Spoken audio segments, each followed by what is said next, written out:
Greetings! How can you create more joy and creative freedom in your life right now?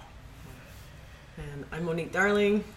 I'm Kathy Bertulli from the Intimacy Dojo. I'm Peter Peterson from AwakenBodyAndSoul.com. And we're super excited to be joining you today and asking all sorts of questions around freedom and free will and being able to open up your heart and make more choices available in your life. Where can they find you if they don't know you? Where in the world's MoniqueDarling.com. AwakenBodyAndSoul.com. Yeah. And I loved what you were talking about. We were deciding what to shoot next. I think a lot of people get stuck in ruts and they're kind of just going through their lives, and it's so easy. I have fingers pointing back at me. There's things I do that I've just always done them that way, or it's become a habit, and that's not really freedom anymore. I'm not necessarily being the creative, most expressed person I can be. I'm just like, okay, I get up and I do this, and I kind of go through the motions, and that's not how I want to live my life. Life is amazingly short, and it can be so delicious if we're present and making conscious choices about how to direct it. But a lot of us don't even think about what we're doing day to day. So Monique and I are professional pattern interrupters. We really love to bring light on behavior and how it's affecting and augmenting your life. And we love to talk about ways that can interrupt patterns that are keeping us in a rut and not leaving us very fulfilled or happy in our own lives. Mm-hmm. So it leaves you having more choices to be able to live life on your own terms. Because so many of us have been told from parents and teachers and society and churches, this is how you're supposed to be. Mm-hmm. I know that was me, and for many, like 33 years, I believed who I was as a person was wrong because I thought differently than what everyone around me was saying how I'm supposed to be. And so it's really one of my deepest passions is helping people be able to remember you have the right to question anything. And then being able to me, what freedom is being able to have the ability to respond at any given moment. Mm-hmm. And so if you trust yourself, if you're able to take apart the patterns that you have and the stories that are going on inside of your head that really make you react to what's going on, all of a sudden you have more space to be able to respond in any given moment, whatever's happening. And that to me is freedom because no one can take that away from you. Yeah. So what are some ways that you can become more present and aware of your behaviors and your thoughts and your actions and deeds? What are some ways of becoming more present and waking up so that you can augment your life as you go and not have to be a victim of your circumstance? Well, the biggest thing for me was listening to the voices in my head with a consciousness rather than, oh, big people can never, fat people can't do those things. Like, well, who said? Why? And then figuring out what was right for me to do, irrespective of the thoughts we have that will often hem us in. Like, nice people don't do that, or good people don't do that, or fat people don't do that, or women don't do that. Well, bullshit. I get to do whatever the hell I want to do. Exactly. And just kind of questioning what we're indoctrinated with. And then challenging it, and sometimes challenging myself in baby steps or big steps and going, I can do this, it's okay. Yeah, we've all been programmed to think that we have these set of circumstances and that there's nothing that we can do about them. Like, oh, woe is me, this is my life, and there's nothing I can do to really change it. And society at large really services people that are in victim mode.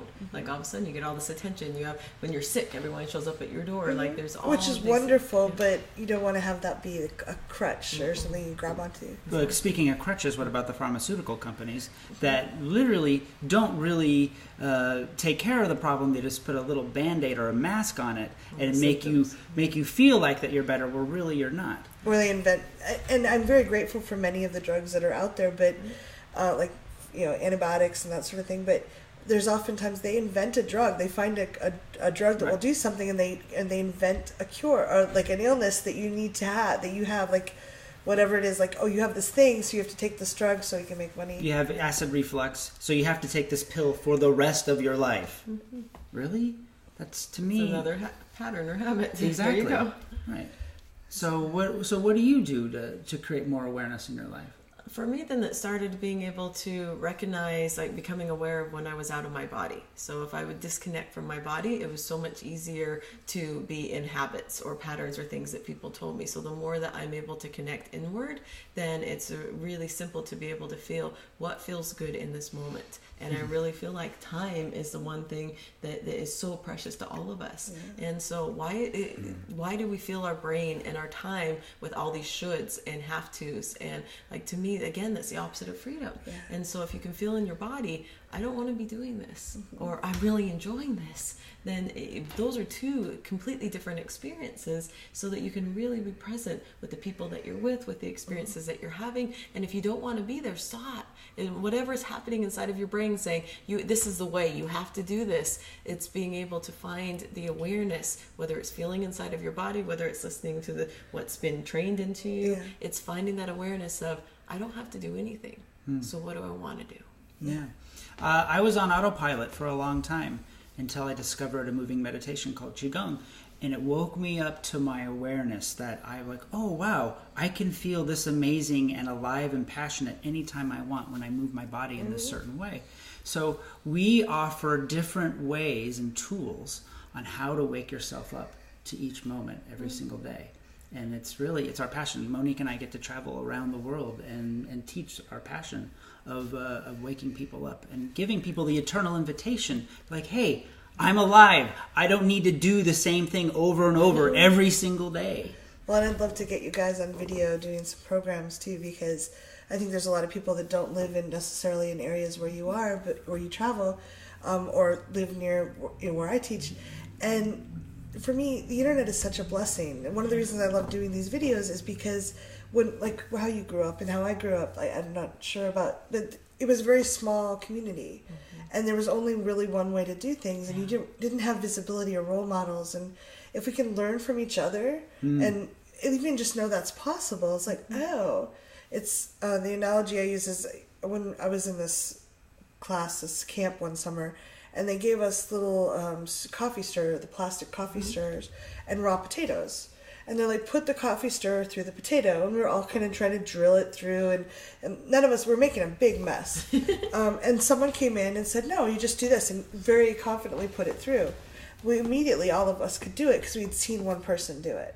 And so having role models and, tapping into people that are already paving the way will give you courage, and it helps your fearful part of your brain go, oh, maybe it's not so scary, and just know it's possible. And I don't want people to be trapped like you and I were without other options. So I really love that you teach this and you travel everywhere, and if you're here listening, thank you for breaking out of that. Yeah, that's great. Absolutely. And so I encourage you to really go out and start gathering data and information, because for each of us, whether it's meditation, whether it's dance, whether it's geeking out with other intellectuals, like, it's really finding what is your niche in, what is your hack in, what is your way to be able to start finding the things that you love. And I was talking to these guys earlier when they said we want to do a video on freedom. There's so many people that think someone else has the answer or the way for them. It's never, in my experience, it's never about the how-to. It's what's in the way of you being yourself. And so only you can discover that. And if you're blaming somebody else, maybe if you have small children or certain responsibilities, it is very hard. But I know that whenever I blame other people, it's that I'm feeling disempowered, and that I need to question some of my beliefs. Because there might be a neighbor that's willing to trade babysitting, or there are usually ways out of it. And if I'm blaming someone else, 99% of the time it's action I need to take. Right. So don't wait to change your life. Don't wait for some giant wake-up call, like a heart attack or a car accident, or a friend coming to you and saying, hey, like, this relationship needs to change, or I'm leaving. Don't wait for those giant wake-up calls. You can wake yourself up every single day by doing something you really enjoy and love. So find like walking in the park, or dancing, or getting together with a sewing circle. I mean, cooking. I mean, these things are what create more presence and awareness in our life, and literally will change your life for the better if you become more aware of it. And the one piece that I want to add, because it was a deterrent for me, and it's been a challenge along this road, is like, especially, so one example is that I've been a traveling teacher and a mother. And so there was so much judgment around, how dare you leave the house and leave your kids with their, with my husband, and not be that at-home mom, that I was doing something wrong by going out on the road. And so it was just, as long as I believed that, then all of their words would hurt me, and I'd cry, and I'd try and justify and defend. And there came a moment that I'm like, no, this is really my path. And if I have every choice available, I am a mom, I'll always be a mom, but I choose to be on the road. Like, doing workshops is what feeds my being. And so there came a point where it finally switched in my own head that, no, I can actually parent on my own terms. So whatever that piece is for you, then there's going to be people around you that they don't want you to change, and often it's because by you doing something different, then they feel like they can't do that, and so then they're jealous or upset, or like it's really affecting, it's really challenging what they've been believing. So for you to be able to make peace, then it's really knowing that as you really live life on your own terms, and you're macheting your way through this own path that you're making, that it's sometimes going to be just you out there. And so find what you need to be able to make peace with that, and then it won't matter about the judgments or the things coming in from other people. So your homework is be a scientist. Find out what really brings you joy, what brings you happiness, like what fills your heart up where you're like, oh my God, I can't wait to do this thing, and write it down. Get a little journal, or get a piece of paper and write it down and put it on your bathroom mirror or your refrigerator or dashboard of your car, and to constantly remind yourself, like, oh yeah, did I do this thing that I really enjoy and I'm happy about? What's your one or two things? Well, Kathy? one thing I want to add to that, because I work with a lot of clients who are like, I don't know my thing. I don't know.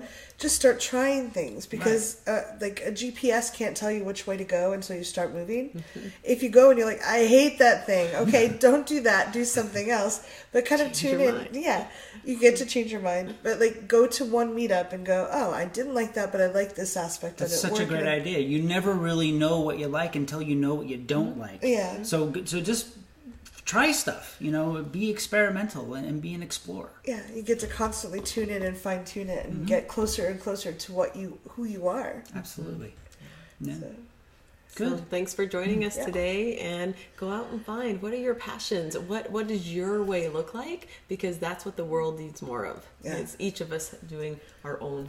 All lit up and awake. Yes, because we give permission for other people to do the same thing for themselves. Absolutely. Thanks, guys, for playing. We love you. Thank you. Me too. Bye-bye. Bye.